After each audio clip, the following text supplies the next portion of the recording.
The narrative surrounding Vice President Kamala Harris's family history, particularly the claims that her ancestors were slave owners, has been a contentious topic among some Republicans. These claims have largely centered on an essay written by Kamala Harris's father, Professor Donald Harris, a Stanford University economist, in which he discussed his family's history in Jamaica.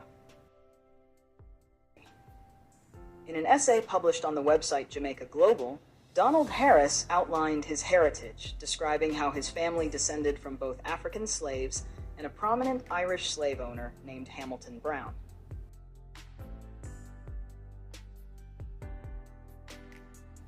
According to Donald Harris, his grandmother, Christiana Harris, was a descendant of Hamilton Brown. Brown was a figure of significant influence in Jamaica during the 18th and 19th centuries and is known for founding Brown's Town, a settlement in the island's St. Anne Parish. Hamilton Brown was a powerful and wealthy Irish planter and attorney in Jamaica.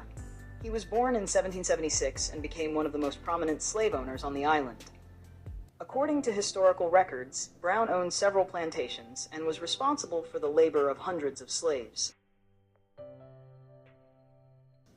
By 1832, Hamilton Brown owned 1,120 slaves, making him one of the largest slaveholders in Jamaica.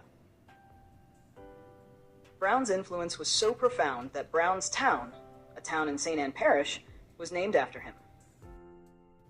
The town was established as a result of his efforts to develop the area economically, mainly through the exploitation of enslaved labor. Today, Brown's Town is a bustling market town, but its origins are deeply rooted in the legacy of slavery. The history of slavery in Jamaica is marked by brutal exploitation, racial hierarchies, and a legacy that continues to affect the island's society today.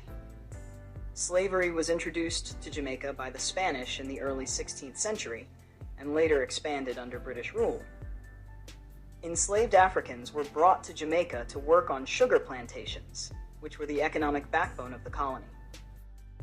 Slavery in Jamaica and America, while distinct in certain ways, shared several similarities due to the broader Atlantic slave trade that connected them.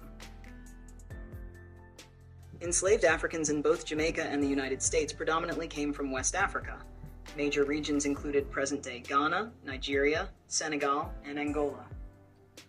The enslaved were often taken from ethnic groups such as the Akan, Yoruba, Igbo, and Congo peoples.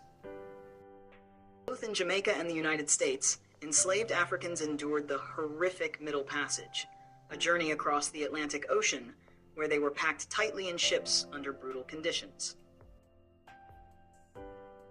Slaves in both Jamaica and the United States were subjected to severe living conditions, including poor housing, inadequate food, and lack of proper medical care.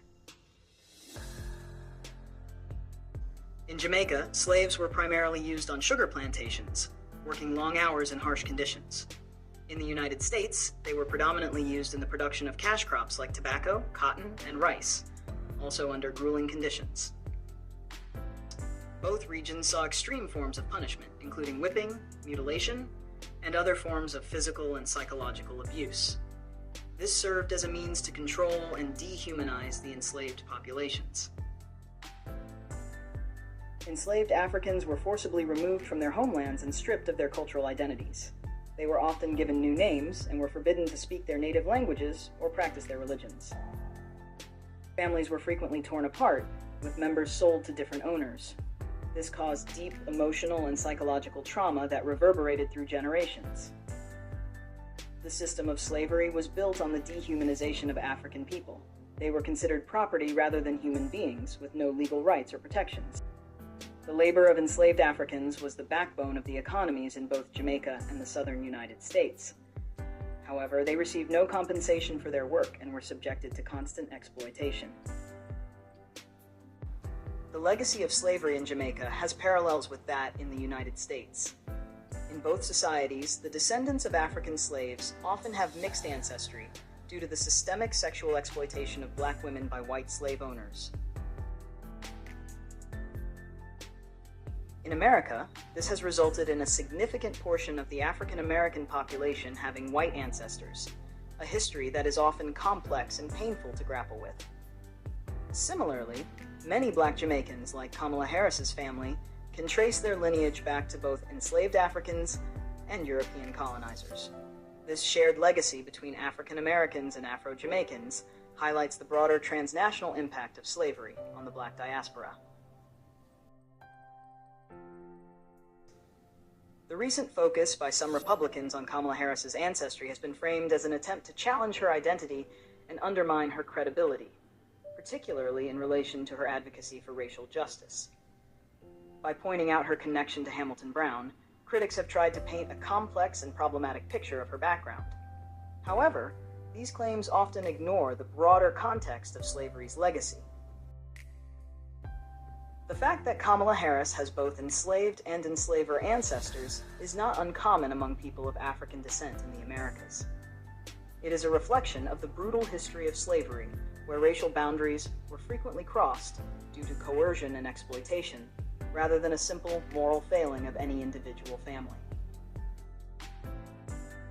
The story of Kamala Harris's family history, as outlined by her father, Donald Harris, is emblematic of the complicated and painful legacy of slavery in both Jamaica and the United States. Hamilton Brown's legacy, tied to the town that bears his name and his ownership of over 1,000 slaves, is a reminder of the deep wounds left by the institution of slavery.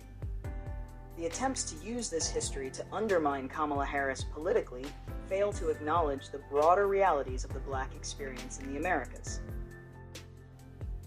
Like many others in the Black diaspora, her ancestry tells a story of survival, resilience, and the complex intermingling of races that slavery forced upon so many. The discussion around her family's history is less about individual culpability and more about understanding the lasting impact of slavery on modern identities and politics.